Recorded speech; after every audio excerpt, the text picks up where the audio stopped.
કારણ કે બધું જ સુખ હોય, પણ જેણે આ બધું સુખ આપ્યું એ ભગવાન જ ઘરમાં ન હોય તો આપણા ઘરને વૈષ્ણવનું ઘર કેમ કહીશું? ઘરમાં કોઈ એક ખૂણો તો એવો રાખો કે જ્યાંથી પસાર થાવ ને નજર પડે તો તમને ભગવાન યાદ આવે. ચલો બેસીને ભગવાનનું નામ નથી લઈ શકતા, પણ કોઈ એક ખૂણો તો એવો રાખો કે જ્યાં તમને ભગવાનનો વાસ હોય એવું લાગે કે અહીંયા મારા ભગવાન બિરાજે છે, મારા ઘરમાં મારા ભગવાન મારા ઘરે બિરાજે છે. એવો એક ખૂણો જરૂર રાખજો. કદાચ પુષ્ટાવી ન શકો, બહુ વિધિપૂર્વક ન કરી શકો, વાંધો નહીં, એ પણ જ્યારે થશે ત્યારે થશે, પણ એમને પણ ભગવાનનું એક સ્વરૂપ આપણા ઘરે હોવું જોઈએ. આટલી વસ્તુ જરૂર આપણે રાખીએ. આપણા ગળામાં કંઠી જરૂર રાખીએ. આપણા ઘરમાં એક ખૂણામાં ઠાકોરજી જરૂર રાખો. બને તો આપણા ઘરમાં તુલસીજીનો ક્યારો રાખો. અમુક વસ્તુ દરેક ઘરમાં હોવી જોઈએ. એ આપણું વૈષ્ણવનું ઘર લાગે. આ બધા ચિહ્નો છે કે પ્રભુને પ્રિય વસ્તુ આપણા ઘરમાં હોવી જોઈએ, તો આપણું ઘર પણ પ્રભુને પ્રિય થાય. જો ઘણીવાર સારા અને ખરાબ સંકેતો થાય. આપણે ત્યાં પણ સુકન શાસ્ત્ર કહીએ છીએ, અને ઘણીવાર લોકો પછી બહુ અંધશ્રદ્ધામાં પણ લઈ લેતા હોય કે મારી આંખ ફડકે છે તો આમ થયું, જમણી ફડકે તો આમ થાય, ડાબી ફડકે તો આમ થાય. પણ એ બધું એકાદ મિનિટ હોય તો, જો કાયમ ફરકતી હોય તો ડોક્ટર પાસે જવું. આ બધું થોડી ક્ષણો હોય તો.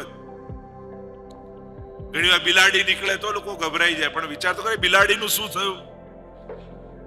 ઘણાની આગળથી બિલાડી નીકળે તો એનું એક્સિડન્ટ થઈ જાય. તો આપણને તો અપસુકન લાગે, પણ આપણે કોઈના માટે સુકનયાર છે કે નહીં? શાસ્ત્ર છે સુકન શાસ્ત્ર, અને એટલે આપણે ત્યાં અનેક વિધાનો, પેલો દહીં ખાઈને જાય ને આમાં શુકનો કરવામાં આવે કે આના જીવનમાં આને સફળતા મળે. અપશુકનો દેખાય. ઘણી વાર અમુક વસ્તુઓ જોઈને આપણને એમ થાય કે કંઈક અજુગતું થવાનું છે, અને કંઈક અજુગતું થવાનું હોય તો કંઈક સંકેતો મળે. જો સજ્જન માણસોની સારાઈ એ આપણો અધિકાર નથી હોતો. પેલો આપણને સન્માન આપે એ એની મોટાઈ છે, જે સન્માન આપે એને કારણે આપણે સન્માન યોગ્ય નથી બની જતું. એ આપણો અધિકાર નથી થઈ જતો. કોઈની ઉત્તમતા, કોઈ સારો વ્યક્તિ મળે, જો મારું કેવું સન્માન કર્યું, કેટલું મને માન આપ્યું, કેટલું, તો આ એની મોટાઈ છે. એને કારણે આપણે અહંકાર નહીં કરી લેવો કે મારા જેવો કોઈ નહીં.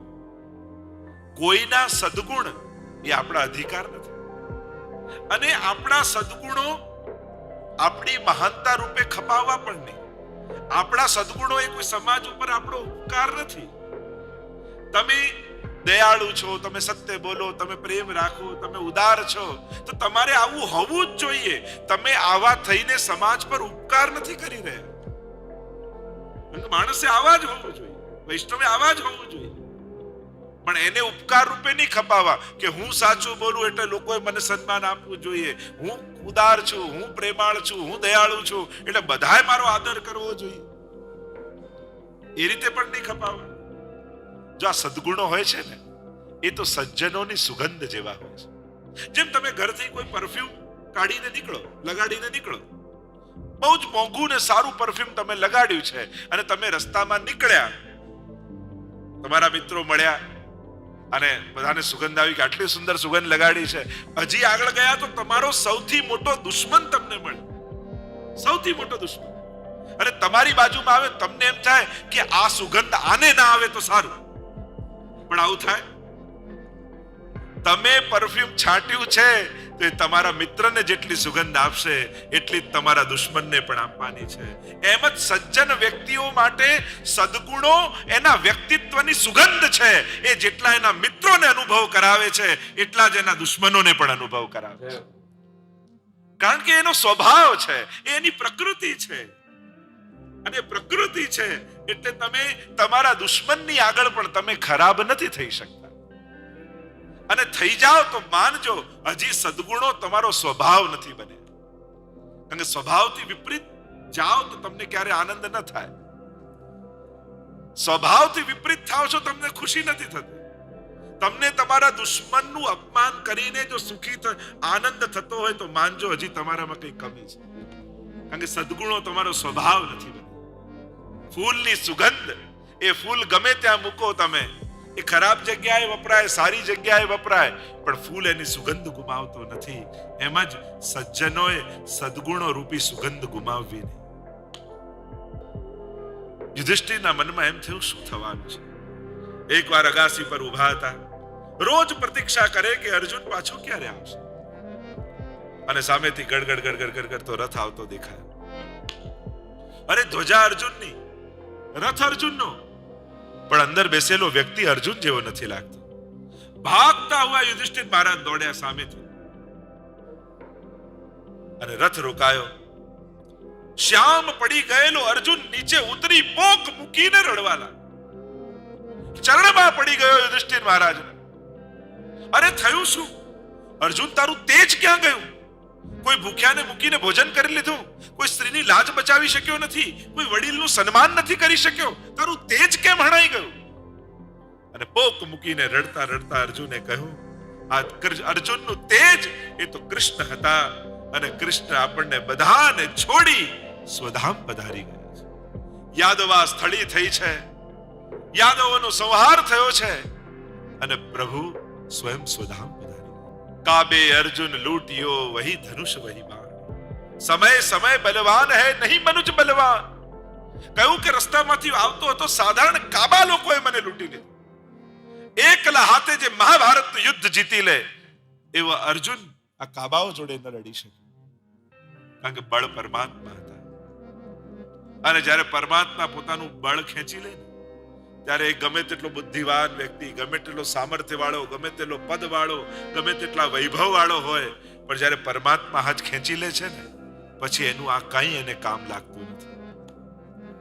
અને જ્યાં સુધી ભગવાનનો હાથ છે ત્યાં સુધી જ આ બધી રોનક છે.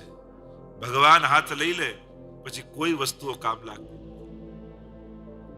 પોક મૂકીને રડતા રડતા અર્જુને કહ્યું, ભગવાન જતા રહે.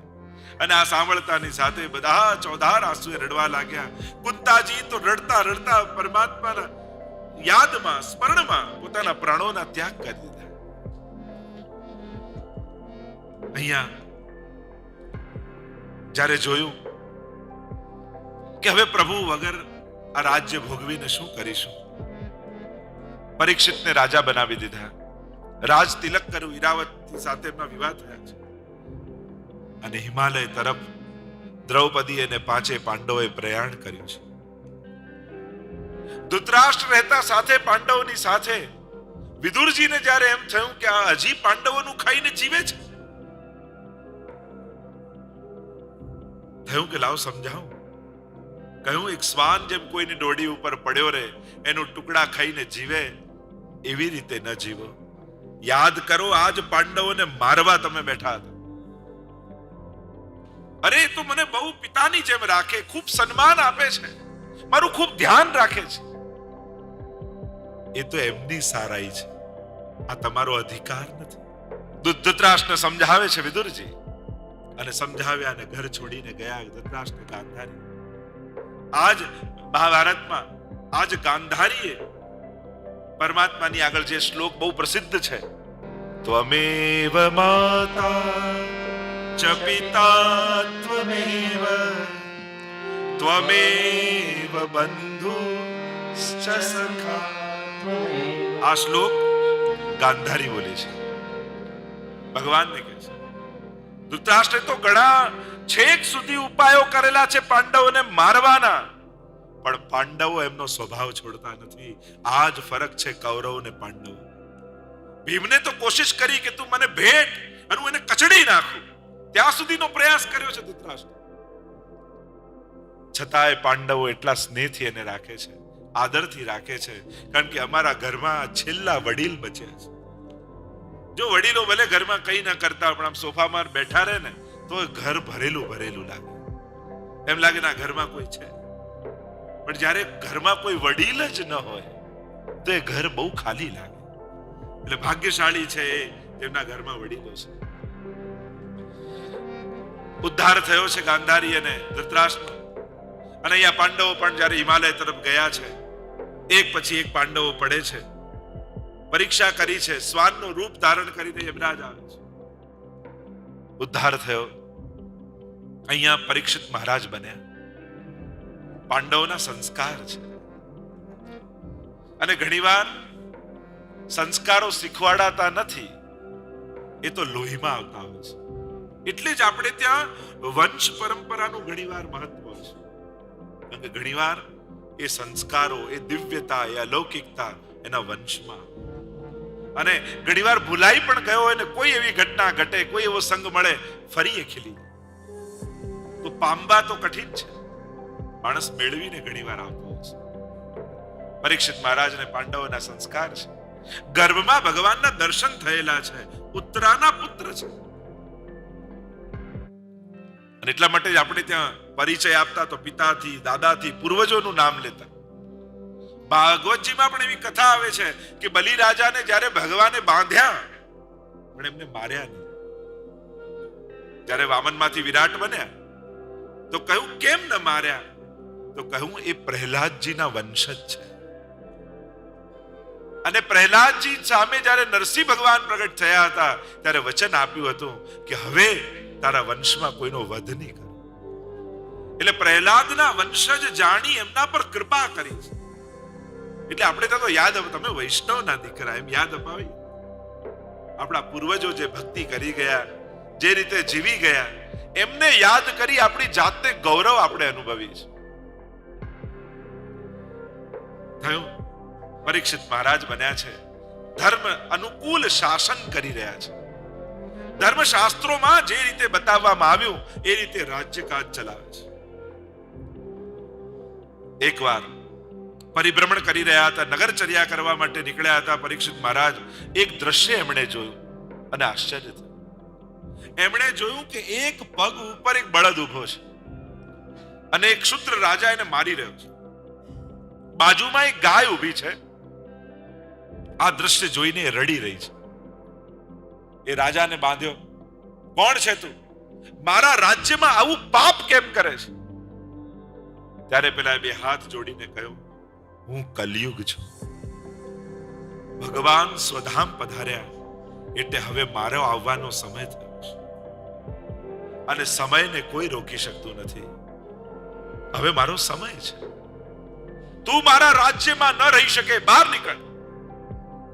શરણે પડી ગયો, પગ પકડી લીધા. કલૌ ચ ખલ ધર્મિણી. કલયુગ છે ને ખલ ધર્મી છે.